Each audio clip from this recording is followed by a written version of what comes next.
De retour sur ce plateau, comme je l'ai annoncé tout à l'heure, nous sommes avec le président du Parti communiste congolais. C'est inédit, hein, un tout petit peu comme concept. On a l'impression que c'est calqué de l'Orient.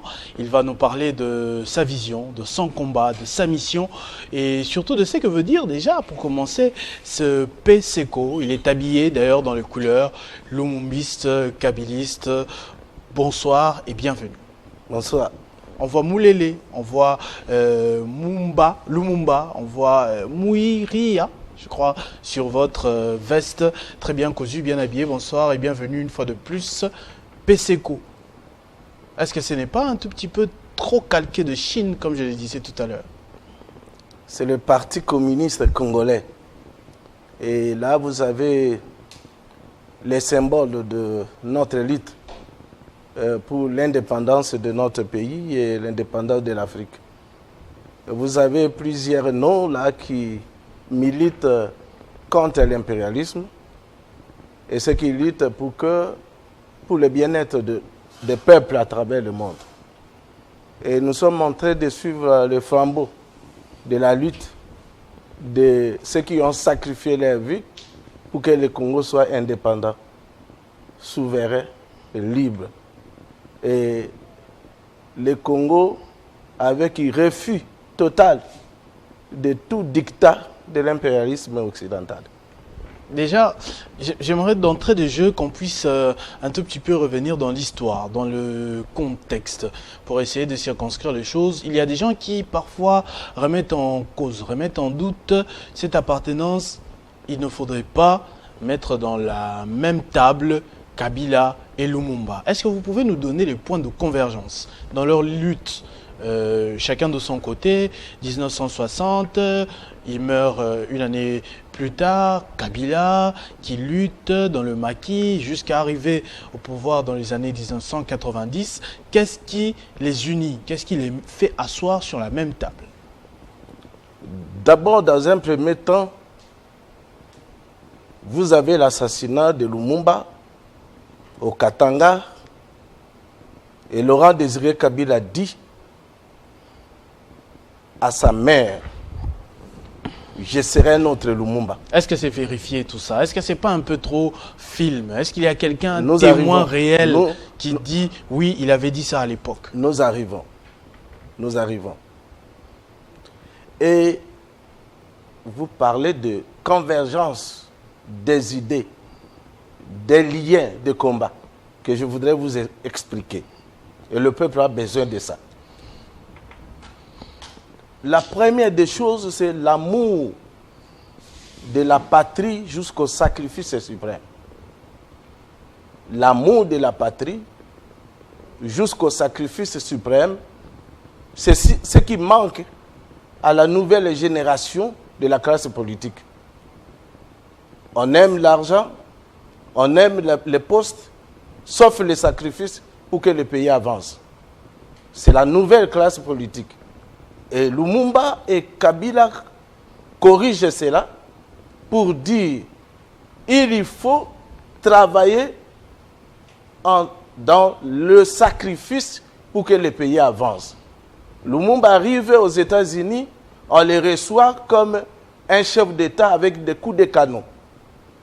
Et les Américains vont remettre à Lumumba de l'enveloppe, de l'argent, pour que maintenant le Congo soit sous tutelle des États-Unis. Lumumba avait refusé. Et c'est de la même chose que quand Musée Laurent Désiré... Ça, c'est quand il est sorti de prison la première fois. Quand après, on lui a remis la prise du pouvoir. Après, quand il a été quand investi, il est Premier ministre. Il est déjà Premier ministre. On lui donne une valise. Il arrive maintenant aux États-Unis. Il est reçu comme en même titre comme chef d'État, avec des coups de canon. C'est lui qui avait la majorité au Parlement. C'était lui qui dirigeait, quasiment qui avait décidé que cette période, c'est lui qui dirigeait le Premier ministre qui est le chef du gouvernement et qui dirigeait maintenant la nation. Alors il arrive, le gouvernement, la Maison Blanche, avec les richesses du Congo, pour que Lumumba ne déclare pas l'indépendance économique et ravit toutes les richesses à l'Occident, il doit être les marionnettes. On lui remet l'enveloppe, il a refusé. Et c'est de la même chose que quand Laurent Désiré Kabila est dans la marche pour la libération du pays, il y avait beaucoup de multinationales qui appuyaient sa lutte.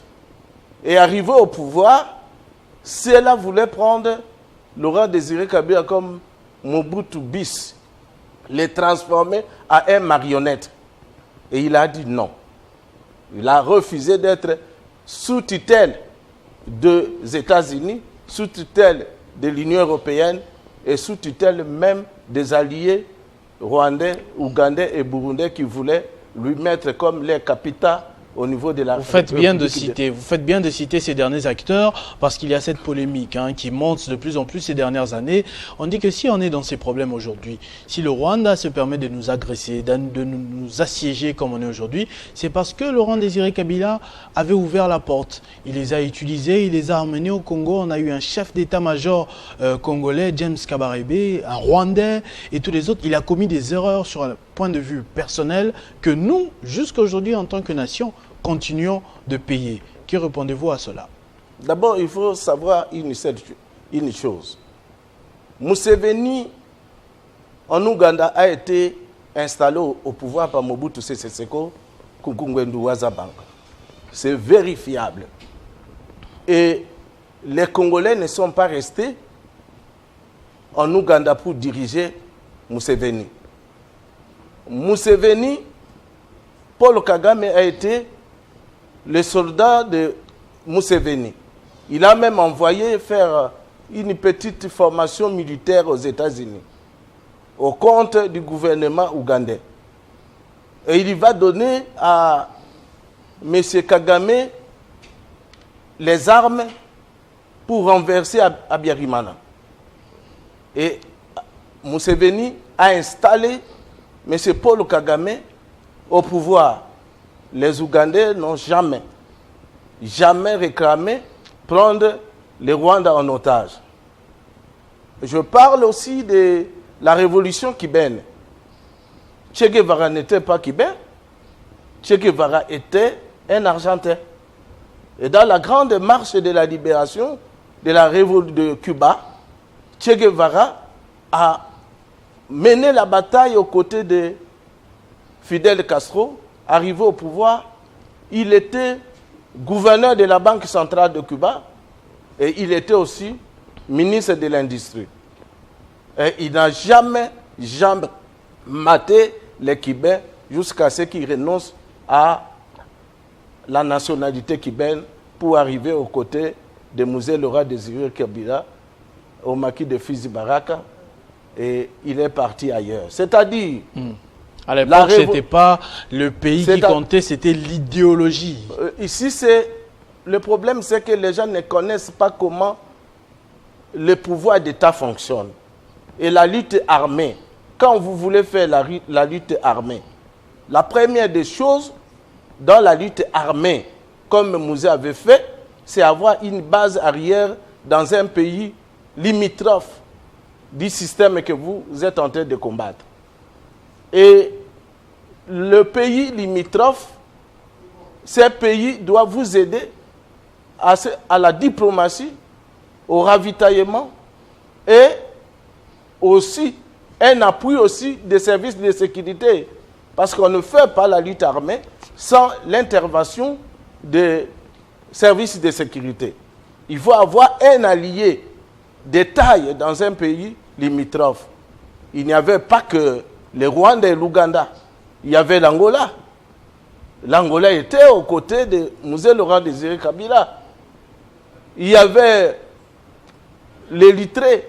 Il y avait plusieurs pays qui avaient appuyé Laurent Désiré Kabila parce que Mobutu était devenu de trop comme gendarme de l'impérialisme américain en Afrique. Et il était en train de mater presque tous les pays africains au profit maintenant des États-Unis. C'était presque comme un gendarme. Et tous ces pays-là, quand Laurent Désiré Kabila a déclenché la révolution du 17 mai, ils ont appuyé le combat de Mzee Laurent Désiré Kabila. Pourquoi est-ce que les Angolais ne sont pas restés. Les Ougandais, les Angolais, sauf les Rwandais. Parce que les Rwandais sont dans le plan de l'empire Imatuchi, le plan de la balkanisation du Congo. C'est un plan des États-Unis. Et ce plan est conçu depuis 1960. Et Lumumba même a dénoncé la balkanisation du Congo, c'est demain. C'est-à-dire, en assassinant Habyarimana, c'était seulement un prétexte. L'objectif principal, c'était de prendre les richesses du Congo en otage. Pour prendre les richesses du Congo en otage, la stratégie américaine, c'était quoi? C'était assassiner Habyarimana, faire entrer les Hutus au Congo, et les régimes qui vont installer au Rwanda aura maintenant l'appui des États-Unis, l'appui de l'Union européenne, avec objectif de piller les richesses du Congo, déstabiliser le Congo pour que les richesses du Congo soient exploitées, pillées par les multinationales, appuyées par les États-Unis, la France, la Belgique. Et dernièrement, vous avez vu l'accord entre le Rwanda et l'Union européenne pour l'exploitation des minéraux que le Rwanda ne dispose pas. Là, ce n'est pas la faute de Musée. Laurent Désiré Kabila. Le pauvre est déjà parti. Il est déjà parti et il y a des accords. Et aujourd'hui, nous devons tirer des leçons dans tout ce que nous voyons. La première leçon que moi, personnellement, j'ai tirée de Musée Laurent Désiré Kabila, c'est la révolution pardon. Ça, révolution pardon. Pardon. Oui. C'est-à-dire quoi? La révolution... On l'a accusé d'être presque aussi une copie de Mobutu, parce que quand il arrive, il refuse de travailler avec toutes les personnes qui avaient ne serait-ce qu'un tout petit peu côtoyé le maréchal Mobutu. Ils se retrouvent tous en exil, et c'est eux qui forment le RCD, les Tambwe Mwamba, qu'ils dénigrent dans ce discours plus tard. Il refuse. Comment vous pouvez dire qu'il a fait une révolution, pardon, alors qu'il a renvoyé Etienne Tshisekedi au village, je crois, envoyé les autres en exil, en Belgique et tout le reste? Quel pardon il a accordé? Voilà, la révolution, pardon, quand on fait une lutte armée, dans un pouvoir révolutionnaire, on arrive, on arrête tout le monde, on les assassine pour qu'ils ne soient pas témoins gênants dans la marche de votre système. Il a pris la révolution, pardon, l'exemple de Mandela. Mandela, en prison, libéré, Mandela avait pardonné tous les Blancs qu'il avait malmenés et qui avaient empêché les Noirs de vivre. Il a emprisonné pendant 27 ans. Il les a pardonnés. Et Laurent Désiré Kabila arrive au pouvoir avec l'AFDEL. L'AFDEL, c'est quoi? L'AFDEL, c'est l'association des 4 partis politiques. Le parti de Ngandou Dissas, le parti de Massassou, le parti de Bouguera et le parti de Laurent Désiré Kabila. Ils vont le 18 octobre 1900. Vous n'avez pas cité les Kadogo? Ils vont Là, vous citez les cadres partis. Il y avait les Kadogo, on a vu des enfants avec des bottes. S'il vous plaît. Je vous parle de l'AFDEL. L'AFDEL, c'est une alliance de 4 partis politiques. Le parti de Bouguera, qui était proche du Rwanda et qui était un parti sous tutelle de Paul Kagame et qui a infiltré beaucoup de Rwandais dans son parti politique, qui avait pour objectif de renverser Mobutu. Le parti de Ngandou Dissase, un nationaliste, un patriote. Le parti de Laurent Désiré Kabila, PRP, et le parti de Diogras Bouguera. Ce sont les 4 partis qui ont formé l'alliance. Et dans cette alliance, tous les 4 partis politiques avaient pour objectif de renverser Mobutu. Et le Rwanda n'en fait quoi? N'en fait que réunir les 4 leaders pour maintenant former une alliance. Mais chaque leader avait les cadres politiques et les cadres politico-militaires. Les Rwandais étaient plus dans le parti de Bouguera et dans le parti de Massassou. Mais Laurent Désiré Kabila avait formé le parti quand? En 1967, au moment que ni Bouguera, ni Paul Kagame, moins encore Museveni était au pouvoir. Encore aux États-Unis. Était au pouvoir. Alors, ici, il faut savoir une seule chose. Nous sommes combattus par les Américains qui aiment que ces pays soient déstabilisés. Et quand vous voyez l'assassinat de Laurent Désiré Kabila, l'assassinat de Lumumba, les plans étaient conçus par la CIA. Le plan était conçu par les Américains, préparé par les Américains. Même Laurent Désiré Kabila, quand vous trouvez dans son procès, vous allez trouver la carte de visite Madame de l'attaché militaire je voulais vous poser cette question-là je voulais vous poser cette question-là comme pour chuter, mais vous me poussez à le faire dès maintenant. Selon vous, qui a armé, parce que c'est lui le tireur officiel, qui a armé Rachidi pour abattre Laurent Désiré Kabila aujourd'hui, 24 ans plus tard? Qui vous dit que c'est le Rachidi qui a tué c'est même pas Rachidi. Et il faut interroger le procès de Laurent Désiré Kabila cache beaucoup de secrets. Rachidi avait trouvé quelque chose dans le bureau du président et il est rentré en sortant, il a dit on a tué le président et on sait qu'il a assassiné. On sait, vous savez. Je sais bien. C'est qui? Le procès est encore ouvert. Je ne peux pas. Non, je voudrais vous dire ceci. Je vous dis des choses. Là, vous nous mettez l'eau dans la bouche, après vous refusez de dire. Je vous dis ceci. C'est un procès politique. Vous êtes un communiste, 24 ans plus tard, vous ne devez plus avoir peur. S'il vous plaît, il n'y a pas peur de personne. Je peur de personne. La peur n'existe pas dans ma tête. Qui a tué Laurent Désiré Kabila? Je vous dis ceci. C'est une affaire politique et c'est un procès politique. Pourquoi? Vous avez vu dans quel pays un colonel peut commander l'armée après l'assassinat du chef de l'État. Fermer les frontières. Tu connais dans quel pays? À l'époque, quand on parlait de colonel, c'est Eddie Capens. C'était un coup d'État. Le coup d'État a été militaire. Mais pendant cette période, le pays était sécurisé par SADC aussi.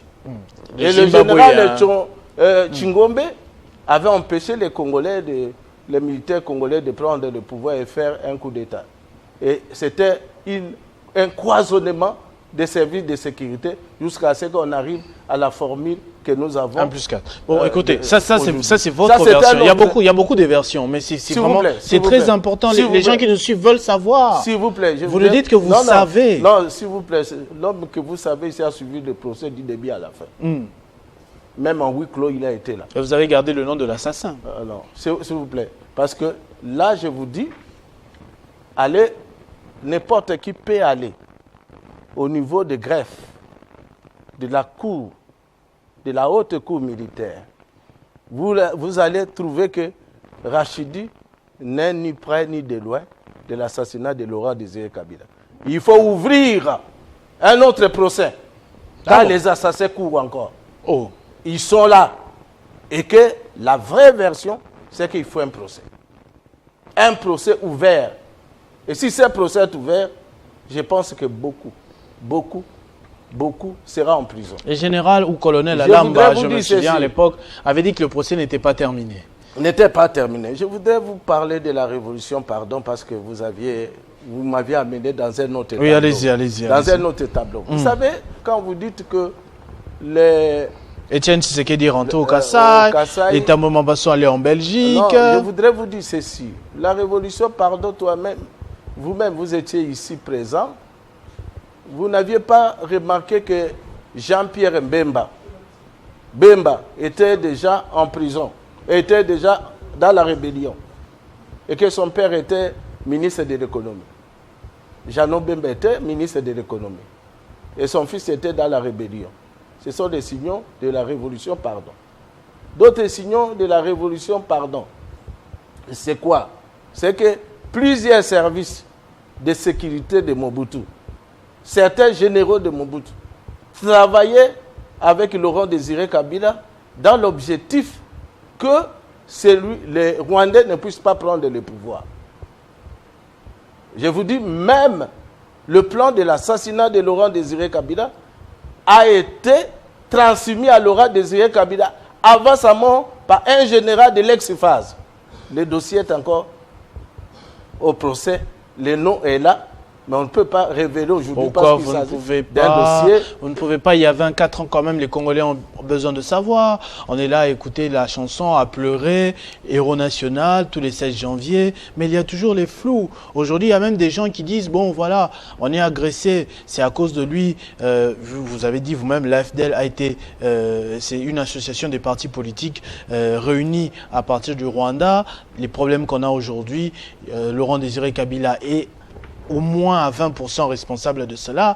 Il ne mérite même plus d'être héros national comme Lumumba, ceci, cela. Pourquoi vous continuez de garder la vérité alors que vous pouvez l'exposer pour qu'on passe à autre chose? Le problème de l'héroïsme de Laurent Désiré Kabila, c'est au niveau de la gestion de l'État, des affaires de l'État. Il est mort sans laisser même une dette d'$1 à la République. Il travaillait sans l'apport extérieur. Il travaillait avec l'intelligence congolaise et le pays était avancé. La dette que son fils a payée ensuite, on a contracté ça quand? S'il vous plaît, c'est celle dette laissée par Mobutu. Aucune dette, Laurent Désiré Kabila. Même dans les archives, vous allez trouver que même pas $1 venant de l'extérieur. Il a travaillé comme Thomas Sankara. Il a travaillé par... Pourquoi? Parce qu'il disait, prenez-vous en charge. Soyez maître du Congo. Prenez-vous en charge. Il dit, soyez maître du Congo. C'est-à-dire le Congo n'est pas sous tutelle ni de l'Union européenne, ni des États-Unis, d'aucune puissance. Le Congo est indépendant et souverain. Et personne ne peut diriger le Congo à partir de l'extérieur. Et il a empêché presque toutes les multinationales de piller les richesses du Congo. C'est ce qui a fait révolter les Rwandais et les Burundi qui pensaient que, en venant appuyer Laurent Désiré Kabila, tous les minéraux du Congo seront maintenant dans les caisses. Et il a empêché que les Rwandais, l'Union européenne, les Burundi et même les États-Unis viennent maintenant piller à ciel ouvert en échange de soutien politique et piller les richesses du Congo.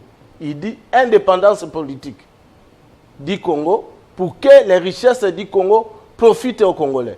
Et c'est ça même la politique de Patrice Emery Lumumba, qui a lancé l'indépendance politique, économique et politique. Et c'est cette indépendance économique qui a fait qu'il soit assassiné. Voilà, il y a beaucoup des idées de Lumumba, beaucoup des idées de Mzee Laurent Désiré Kabila qui pouvaient être enseignées aujourd'hui à la jeune génération de la classe politique. Parce que plusieurs aiment l'argent, aiment des postes, mais l'amour de la patrie n'est pas là. C'est sur ce point-là que j'aimerais... L'esprit de sacrifice n'est pas là. Quand on est au pouvoir, on voit la famille. On voit les amis, la coterie tribale. Tous les deux ont combattu la coterie tribale. Le tribalisme a été combattu. Tous les deux ont combattu l'ingérence de la communauté internationale sur la politique intérieure du pays. Tous les deux ont combattu la politique de tendre les mains à l'extérieur pour développer notre nation. Lumumba, dans quelques mois seulement, il a mis une armée nationale en place et une banque nationale. Et dans cette banque nationale, avec les richesses de notre pays, on devrait être une puissance pour développer même l'Afrique.